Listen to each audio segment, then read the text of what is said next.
Pernah kebayang nggak gimana kalau sebuah tradisi kuno dipakai untuk memprediksi masa depan? Lupakan deh bola kristal atau ramalan kartu. Hari ini, kita bakal lihat sesuatu yang unik banget. Gimana kalender Jawa bisa dipakai untuk menarasikan sebuah pertandingan sepak bola? Yuk langsung kita bedah bareng-bareng.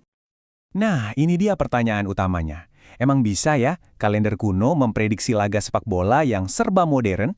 Kita akan coba jawab pertanyaan ini dengan melihat sebuah prediksi untuk pertandingan antara Semen Padang melawan Persita tanggal 7 Februari 2026. Anggap aja ini bukan analisis statistik ya, tapi lebih ke sebuah penceritaan yang dibingkai oleh budaya. Oke, tapi sebelum kita ngomongin pertandingannya, kita harus paham dulu nih fondasinya. Kita perlu menyelami kerangka di balik semua ini, yaitu energi dari hari pertandingan itu sendiri, yang dalam kalender Jawa dikenal sebagai Minggu Legi. Konsep kuncinya itu namanya weton. Dan hari spesifik yang kita bahas ini adalah Minggu Legi. Dalam tradisi Jawa, setiap hari itu dipercaya punya semacam energi uniknya sendiri. Nah, si Minggu Legi ini diyakini membawa getaran tertentu yang bisa memengaruhi banyak hal, termasuk ya pertandingan sepak bola. Sekarang, coba perhatikan deh atribut-atribut dari Minggu Legi ini. Menarik banget kan? Di satu sisi, ada energi yang dinamis, penuh semangat. Tapi, di sisi lain, ada juga kesabaran dan ritme yang stabil. Semua elemen ini, kalau digabung, mengarah pada satu kata kunci, harmonisasi. Nah, coba ingat-ingat kata ini ya, karena ini bakal jadi kunci buat memahami cerita pertandingannya. Baik, kerangkanya udah kita pegang. Sekarang, yuk kita bawa semua energi tadi langsung ke lapangan hijau. Kira-kira, gimana ya atribut-atribut Minggu Legi ini bakal terwujud dalam drama 90 menit antara Semen Padang dan Persita? Ini dia ceritanya. Nah, di sini nih mulai kelihatan serunya. Karakter Minggu Legi seolah-olah terbelah menjadi dua dan diwakili oleh masing-masing tim. Semen Padang sebagai tuan rumah sepertinya menyalurkan energi kedinamisan dengan serangan high pressure mereka.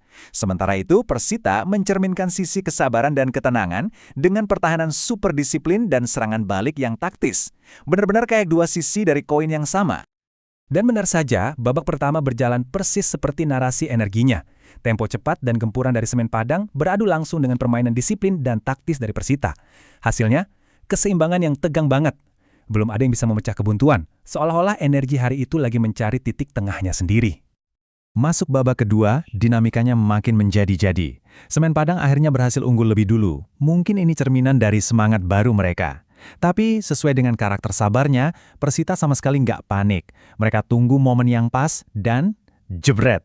Lewat serangan balik kilat, mereka langsung menyamakan kedudukan. Aksi saling balas yang sempurna. Setelah jual beli serangan dan semangat juang yang luar biasa dari kedua tim, lalu gimana akhir dari cerita ini? Hasil akhirnya seolah-olah sudah ditempa oleh energi hari itu sendiri. Dan inilah skor akhirnya, 2-2. Sebuah hasil yang benar-benar seimbang. Gak ada yang kalah karena masing-masing tim sudah menunjukkan kekuatan terbaiknya dan akhirnya harus rela berbagi poin. Kutipan ini, wah, ini merangkum semuanya dengan pas banget. Ingat kan atribut harmonisasi dari Minggu Legi tadi? Hasil imbang dua-dua ini adalah wujud nyata dari energi tersebut. Ini bukan berarti pertandingannya datar loh, justru sebaliknya. Semangat juang yang tinggi dari kedua tim pada akhirnya menemukan titik harmoni dalam sebuah hasil seri. Oke, sekarang kita sampai di bagian yang sangat-sangat penting. Setelah kita lihat narasi yang begitu pas dan menarik ini, kita perlu memahami konteks besarnya. Apa sih sebenarnya poin kunci yang harus kita bawa pulang dari bahasan ini? Jadi, ini dia poin yang paling krusial. Semua ini adalah sebuah narasi budaya. Sebuah cara yang kreatif untuk bercerita menggunakan kacamata tradisi. Ini bukan, dan saya ulangi ya, tidak pernah dimaksudkan sebagai analisis olahraga profesional. Lantas kenapa ini penting untuk dipahami?